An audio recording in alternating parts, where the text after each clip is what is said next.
नमस्कार। मैं रंजीत कुमार। स्वागत है आपका आज के सेशन में। आज हम भारतीय ग्राम या इंडियन विलेजेस के बारे में डिस्कस करेंगे। इस सेशन में हम कुछ ऐसे ग्राम का उदाहरण देखेंगे जो तमाम मुश्किलों व चुनौतियों के बावजूद या तो स्वयं या किसी अन्य संस्था की सहायता से अपने आप को ट्रांसफॉर्म किया और आज देश के अन्य गांवों के लिए एक मिसाल है। बात जब गांव की हो और महात्मा गांधी जी के विचार जरूर स्मरण होते हैं। उन्होंने कहा था, भारत का भविष्य गांव में बसता है। उन्होंने भारत के कई प्रांतों का भ्रमण किया। वे पंचायती राज व ग्राम स्वराज के सदा समर्थक रहे थे। शायद हमारे लिए गांव के मायने खेत, किसान, कच्चे मकान, कच्ची सड़कें या बेरोजगारी तक सीमित हो, लेकिन ये गांव हमारी संस्कृति व सभ्यता को संजो कर रखने में अत्यंत बड़ी भूमिका अदा करती है। अगर विलेज का डिक्शनरी मीनिंग देखें तो इसका मतलब होता है कुछ घरों का समूह जो कि एक हैमलेट से बड़ा व एक शहर या टाउन से छोटा हो। विलेज शब्द लैटिन वर्ड विला से बना है, जिसका मतलब कंट्री हाउस होता है। भारत या यूं कहो इंडिया में हम गांव या ग्राम अधिक प्रचलित हैं, जिसका मतलब एग्रीगेट होता है। ग्राम शब्द सबसे पहले ऋग्वेदा में मिलता है, जिसका मतलब भी विलेज ही होता है। गांव शब्द का वर्णन मार्कंडेय पुराण में भी मिलता है, जिसका मतलब था ऐसी जगह जो खेती योग्य जमीनों से घिरा हो और वहां रहने वाले लोग या तो खेती करते हो या खेती करने वालों की सहायता करते हो। हमारा भारत एक कृषि प्रधान देश है, क्योंकि हमारे देश में ज़्यादातर लोगों का मुख्य पेशा कृषि ही है। 2011 जनगणना के अनुसार 68.84% आबादी गांव में रहती है, जो कि एक बहुत बड़ी संख्या है। लेकिन 2001 की जनगणना के अनुसार यह प्रतिशत 72.19 थी, जो कि 2001 से 2011 के बीच ग्रामीण जनसंख्या में 3.35% की गिरावट हुई है। यही नहीं, सरकार के एक आंकड़े के अनुसार गांव की औसत आय लगभग 40,925 रुपये है, जबकि शहर में यह लगभग 98,435 रुपये है। शायद यही अंतर का परिणाम है कि लोगों का पलायन ग्राम से शहरों की तरफ बढ़ता जा रहा है। वे नए अवसर, रोजगार और नए आयाम को ढूंढने शहरों की ओर चल पड़ते हैं। ये तो औसत आंकड़े हैं। वास्तविक में समस्या ज़्यादा जटिल है। क्वालिटी ऑफ एजुकेशन और अनएम्प्लॉयमेंट के साथ साथ सरकार की लापरवाही और असंवेदनशीलता के कारण लोग सहज ही ग्रामों में हेल्पलेस महसूस करते हैं। क्या ऐसा है कि कोई भी गांव की परवाह नहीं करता? ऐसा नहीं है। सरकार व गैर सरकारी संस्था अपने स्तर पर कार्य व पॉलिसी बनाती है। सरकार नीतियां तो अच्छी बनाती है, किंतु ग्राउंड लेवल पर उनका एग्जीक्यूशन लापरवाही और असंवेदनशीलता के कारण ज़्यादातर नीतियां अपने उद्देश्य को प्राप्त नहीं कर पाती। उदाहरण के तौर पर सांसद आदर्श ग्राम योजना को ही ले लीजिए। 11 अक्टूबर 2014 को हमारे देश के प्राइम मिनिस्टर जी ने इसकी शुरुआत की। उद्देश्य था हर सांसद को अपने क्षेत्र के या अन्य क्षेत्र में कम से कम 3 ग्राम को गोद लेना था और उन्हें अपनी देख रेख में विकास व योजनाओं को संपन्न कराना था, किंतु यह नीति भी अधर में लटकी हुई है।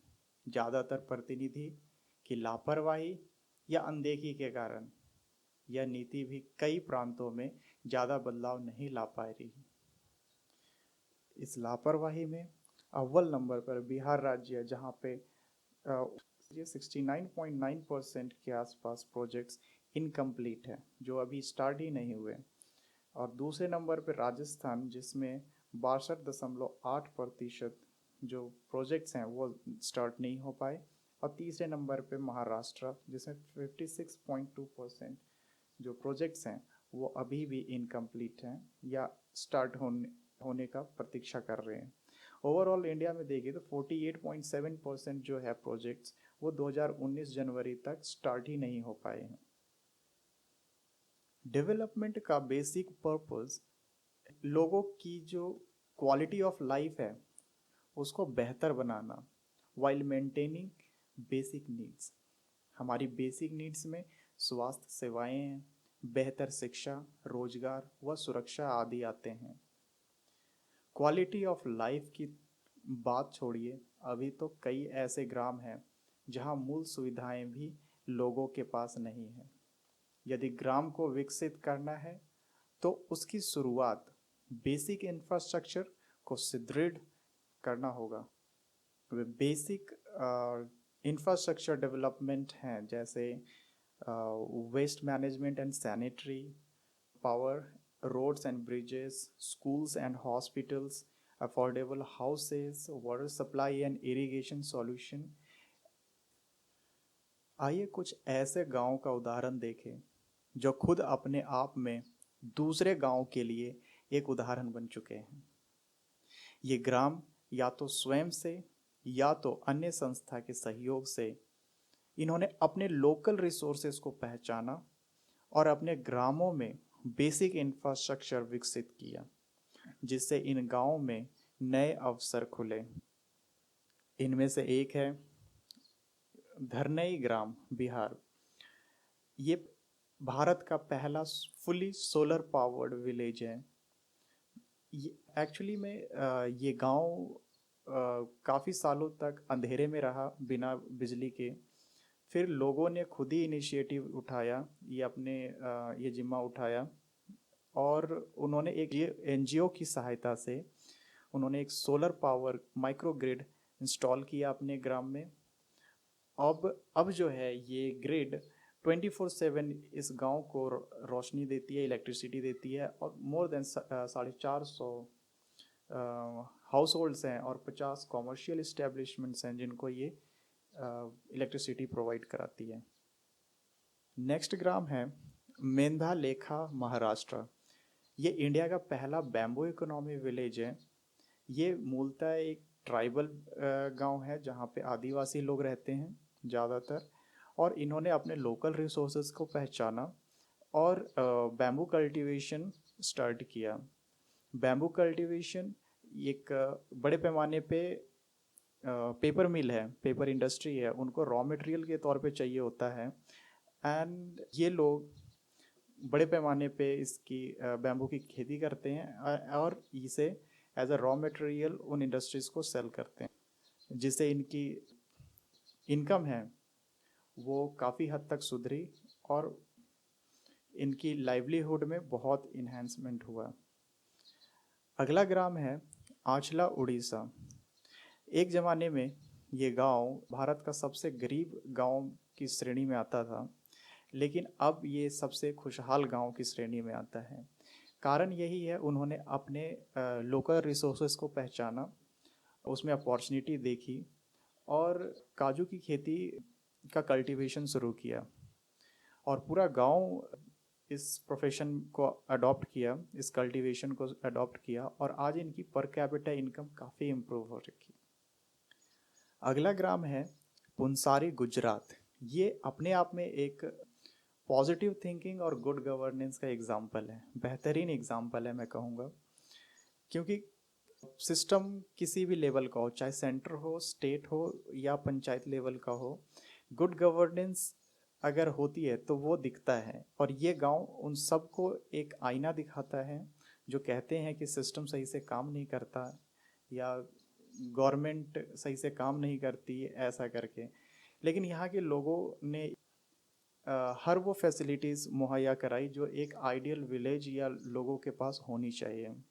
यहाँ पे आपको फ्री वाईफाई मिलेंगे, सीसीटीवी कैमरास मिलेंगे, स्कूल में एयर कंडीशन मिलेंगे, वाटर प्योरीफाइंग प्लांट्स हैं, और कई ऐसे एडवांस टेक्नोलॉजी है जो ह्यूमन लाइफ को जो इजी बनाती है, वो सारी आपको इस विलेज में मिल जाएगी।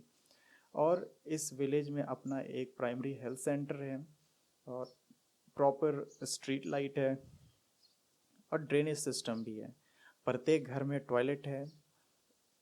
ये अपने आप में एक आइडियल विलेज है।